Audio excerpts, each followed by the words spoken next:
প্রধানমন্ত্রী Justin Trudeau বলেছেন, টরন্টোর যোগাযোগ ব্যবস্থার উন্নয়নে $12 বিলিয়ন বিনিয়োগ করবে ফেডারেল সরকার। এছাড়া ম্যাকমাস্টার বিশ্ববিদ্যালয় থেকে স্টোনি ক্রিক পর্যন্ত র্যাপিড ট্রানজিট লাইন নির্মাণ করা হবে। এতে সময়ের অপচয় রোধের পাশাপাশি কমবে পরিবেশ দূষণ। এসব চুক্তিকে ঐতিহাসিক আখ্যা দিয়েছেন প্রধানমন্ত্রী।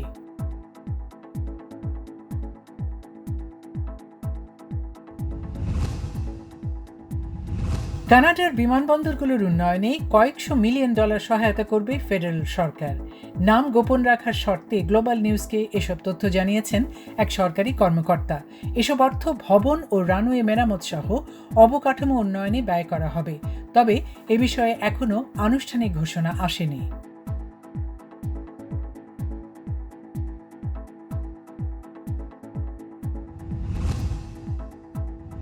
ভ্যাকসিন সংকটে আলবার্টায় অ্যাস্ট্রাজেনেকার প্রথম ডোজের টিকা কার্যক্রম বন্ধ হয়ে গেছে।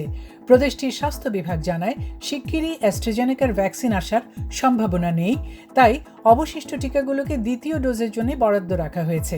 তবে প্রদেশটিতে যথারীতি ফাইজার ও মডার্নার টিকা দেয়া হচ্ছে।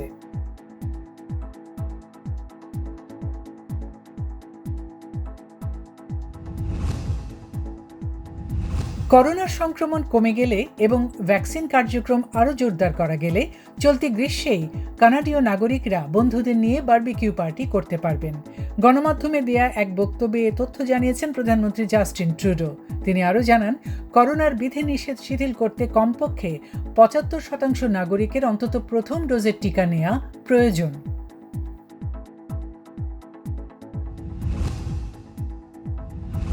যুক্তরাষ্ট্রে জরুরি প্রয়োজনে ১২ থেকে ১৫ বছর বয়সীদের ফাইজারের টিকা দেওয়ার অনুমোদন দিয়েছে কর্তৃপক্ষ। তারা জানায়, এই বয়সীদের জন্য ফাইজারের টিকা শতভাগ কার্যকর। দেশটির জনসংখ্যার ২০% অপ্রাপ্তবয়স্ক। সাম্প্রতিক জরিপে দেখা গেছে, অল্প বয়সের লোকজনের মধ্যেই এখন সংক্রমণের হার বেশি। এরপরই নড়েচড়ে বসে বাইডেন প্রশাসন।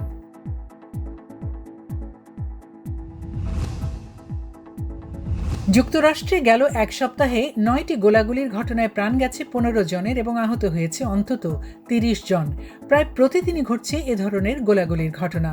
বাদ যায়নি মা দিবসের আয়োজনও।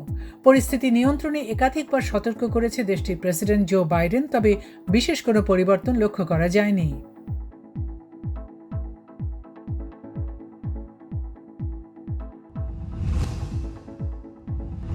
চীনে ১৯৫০ সালের পর এই প্রথম শিশু জন্মহার কমেছে।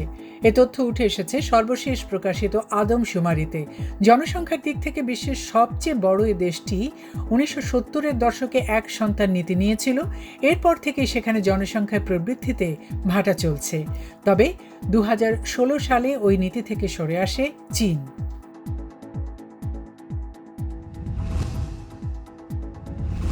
ফিলিস্তিনের গাজায় ইসরায়েলের দফায় দফায় বিমান হামলায় শিশুসহ ২৮ জন নিহত হয়েছে। জবাবে ইসরায়েলে রকেট হামলা করেছে হামাস।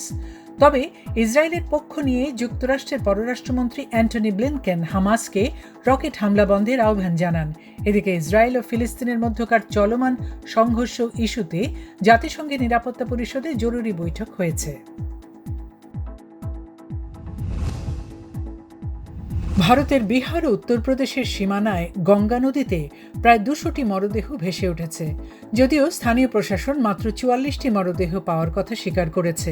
ধারণা করা হচ্ছে, ওইসব মরদেহ উত্তরপ্রদেশ থেকে এসেছে এবং সবাই করোনায় প্রাণ হারিয়েছেন। স্থানীয়রা বলছেন, স্বজনরা মরদেহ সৎকার না করতে পেরে নদীতে ভাসিয়ে দিয়েছেন।